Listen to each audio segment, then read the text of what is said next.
देखिए, अभी आरती हमने आपको फेसबुक पर दिखाई थी और रोजाना हम एक ही बात करते हैं। ये लोग नियुक्ति मांग रहे हैं, सरकार इनको नियुक्ति दे नहीं रही और ये यहाँ अड़ के बैठे हुए हैं।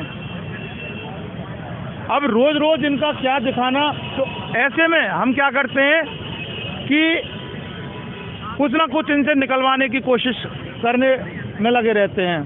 ये वापस से आप ये देख सकते हैं कि यथास्थिति बहाल करो, और ये युवा बोला है राज सिंहासन डोला है।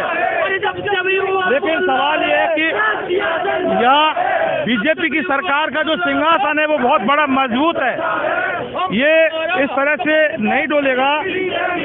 और यहाँ पर ये जो लोग हैं ये कोई और नहीं, ये वो रीट लेवल 1 वाले जो 6000 जिनको यथास्थिति के कारण अटका दिया था, वो लोग हैं। ये हम इनसे बात करेंगे, जो बोलेगा उनसे हम बात करेंगे, और कोई बात नहीं करेगा तो हम जबरदस्ती इनके आगे लगा देंगे। कब तक बैठे रहोगे आप?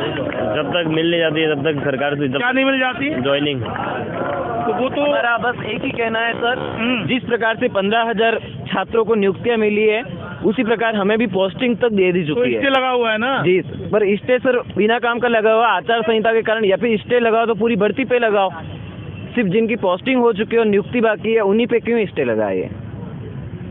इसलिए हम हड़ताल पे बैठे हैं ताकि जो भी ये निर्णय है, मतलब आपका ये कहना है कि जो 15,000 है उनको भी लाके पटको यहाँ? नहीं, हम तो ये कहना चाह रहे हैं कि उनके ही जैसे हमें भी नियुक्ति दो, आप अपना केस चलाओ, उसका जो निर्णय होगा वो आने वाले समय में पूरी भर्ती पढ़ दो, सिर्फ हमारे ऊपर वो निर्णय मत। और निर्णय में अगर आपके कुछ खिलाफ हुआ तो वापस फिर हटाना पड़ेगा, पहले नियुक्ति दो फिर आपको हटाएंगे, ऐसा? सर वो सिर्फ हम पर क्यों होगा, वो पूरी भर्ती पर होगा ना। पूरी भर्ती पर होगा। जी सर, तो हमारी यही एक मांग है कि हमें भी नियुक्ति दो जैसे अन्य व्यक्तियों को मिल चुकी है।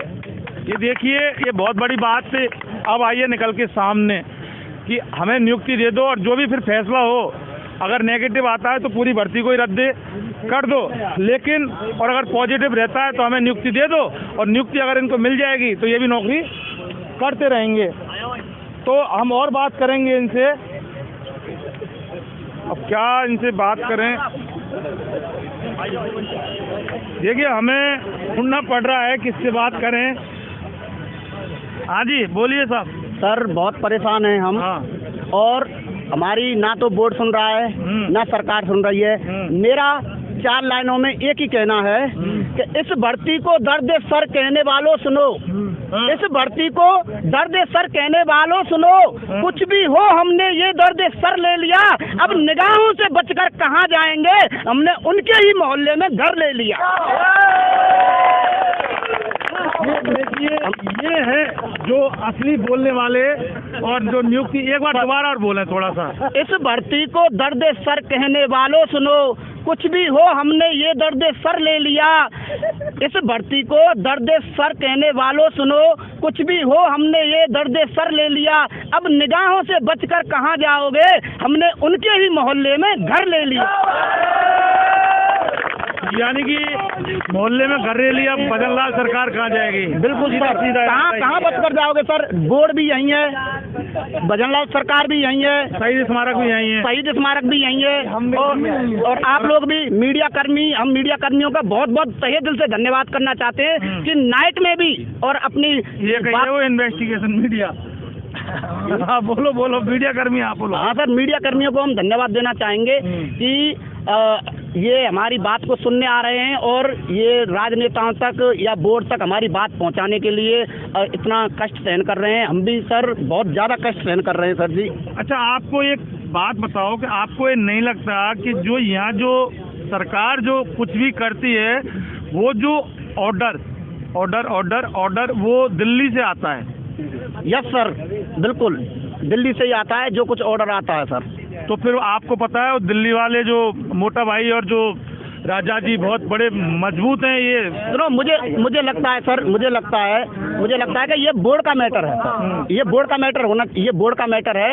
इसमें शायद ऐसा लगता है कि राज्य सरकार का इसमें कोई हस्तक्षेप नहीं है शायद। कोई हस्तक्षेप नहीं है। अब देखिए राज्य सरकार का हस्तक्षेप नहीं है, सिर्फ इतना हस्तक्षेप है कि वो एजी नियुक्त करे, एजी नियुक्त पैर भी करवाए, पैर भी करवाए सर, बस सिर्फ ये मामला है। मजबूती से पैर भी कराए सर। हम तो देखो युवाओं ने बीजेपी सरकार को वोट दिया है सर, इसी के लिए वोट दिया है कि युवाओं को रोजगार मिले सर। युवाओं को बार बार ये कष्ट सहना पड़ रहा है। मामला एक छोटा सा है, इनका ये कहना है कि एजी नियुक्त नहीं किया। अब हालांकि वो सरकार का काम है, सरकार आज राजेंद्र प्रसाद एजी नियुक्त हो गए हैं सर।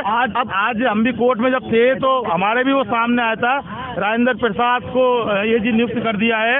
और अब देखते हैं कि सरकार क्या करे। हाँ, सरकार अगर पूरी तरह से युवाओं की तरफ ध्यान देती है, अगर पूरा प्रेशर बनाती है तो 100% हमारी ये नियुक्ति होगी और हमें ये शहीद स्मारक पर धरने से मुक्ति होगी।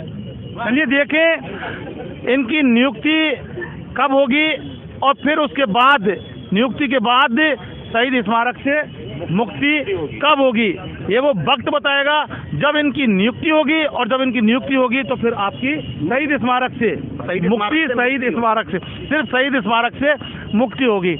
इन्वेस्टिगेशन मीडिया के लिए शहीद स्मारक से पवन कुमार के साथ में जितेंद्र शर्मा।